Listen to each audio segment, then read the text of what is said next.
Magandang umaga sa inyong lahat. Nawa ang presence of mind nananatili pa sa atin. Tunay na marami tayong mga hinaharap sa kasalukuyan. Marami tayong mga nararanasan kaiba doon sa panahon ng tinatawag nating normal. Ang panahon natin ngayon ay new normal. Ibig sabihin, yung dati nating nagagawa noon ay hindi na natin nagagawa ngayon.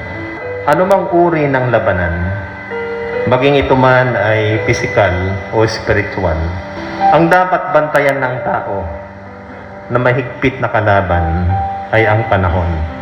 Ito ay hindi napapansin sapagkat kadalasan ang mandirigma ay nakafocus sa magnitude, sa dami ng kalaban, sa laki ng kanyang hinaharap na suliranin, o sa lakas o puwersa ng kanyang kaaway.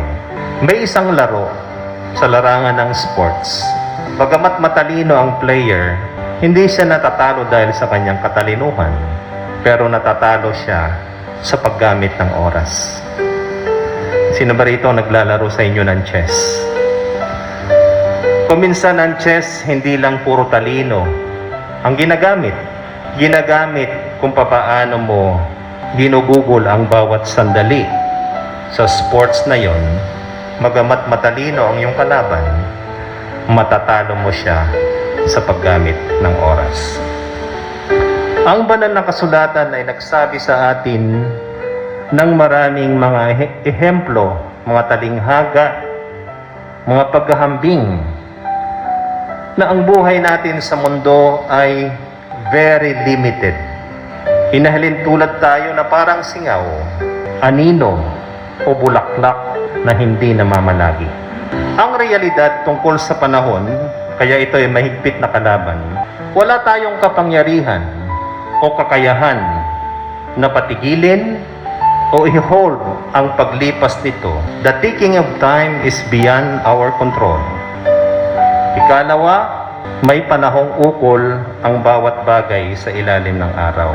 Ang hinahabol mo ngayon, maging ito man ay yaman, kasikatan o kapangyarihan, eventually mawawalan din ito ng halaga sa darating na panahon. Sa wikang Banyaga, time is always against us. So anong issue sa umagang ito? Ang issue ay ang tanong, saan ba natin gugugulin ang hiram na sandali, hiram na panahon na ibinigay ng Diyos sa atin? At kung hindi tayo magiging matalino sa bagay na ito, tayo ay magiging talunan, mawawalan ng saysay. Tayo nga ay magiging anino, tayo nga ay magiging parang singaw, tayo nga ay parang magiging bulaklak na sandaling lumitaw at pagdakay na papawi. Tayong lahat ay tumindig. Samahan niyo ako sa batayang talata ng ating pakikinig ng mensahe ng Panginoon. Ito ay masusumpungan sa Roma 13:11 at ganito ang nilalaman. At ito, yamang nakikilala ang panahon na ngayoy kapanahunan nang magsigising kayo sa pagkakatulog, sapagkat ngayon ay lalong malapit na sa atin ang kaligtasan kaysa nang tayo'y magsisampalataya ng una.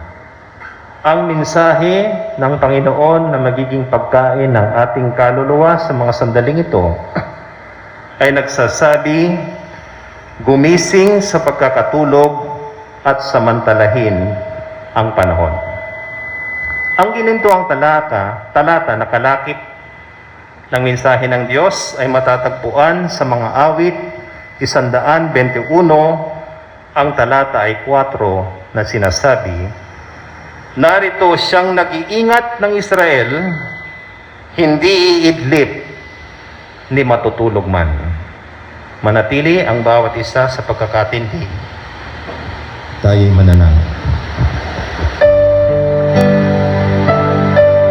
Patuloy, Panginoon, ang aming papurit pasasalamat. Bagamat maraming Diyos sa mundong ito na sinasamba ng iba, wala kaming ibang kinikilala kundi Ikaw, Panginoon na Diyos, na iisa, na walang katulad. Bigyan mo nawa, Panginoon, ng kaunawaan ng bawat isa. Ilagay mo sa bibig ng iyong lingkod ang iyong mga salita. Turuan mo kami, gabayan mo kami. Ang iyong banal Espiritu nawa ang magsilbing gabay namin at kami ay matuto at lumakas sa gawaing ito ng pananambahan. Ikaw nawa, Panginoon, ang aming maging tagapagsalita sa pamamagitan ng iyong lingkod. Sa pangalan ni Jesus na aming Panginoon at tagapagligtas. Amen.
Maaari na tayong magsiupo. Time is very fluid. Marami ang mga unexpected na mga nangyayari. Dati ang alam natin, ang COVID ay isang variety lang ng virus na pag natuklasan, ang vaccine ay doon na matatapos. Kaya lang, sa bawat discovery ng vaccine, ay sinasabayan naman ng variant na bago. Kaya ito yung mga bagay na hindi natin inaasahan na nangyayari. Ang negosyong dating matatag, bumabagsak.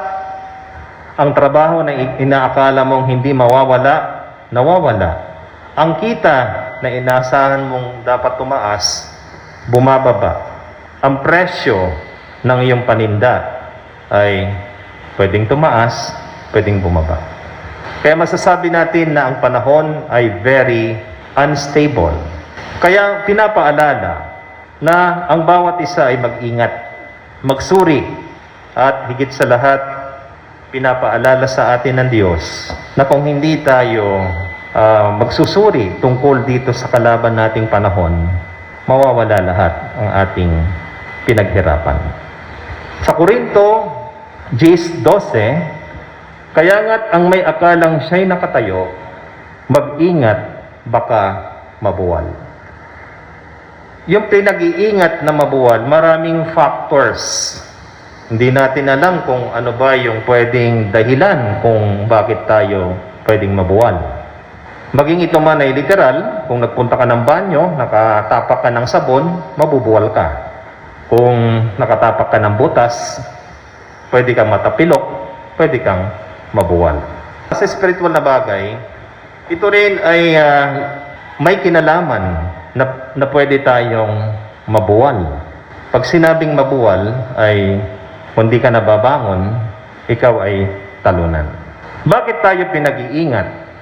At bakit tayo sinasabihan na samantalahin ang panahon?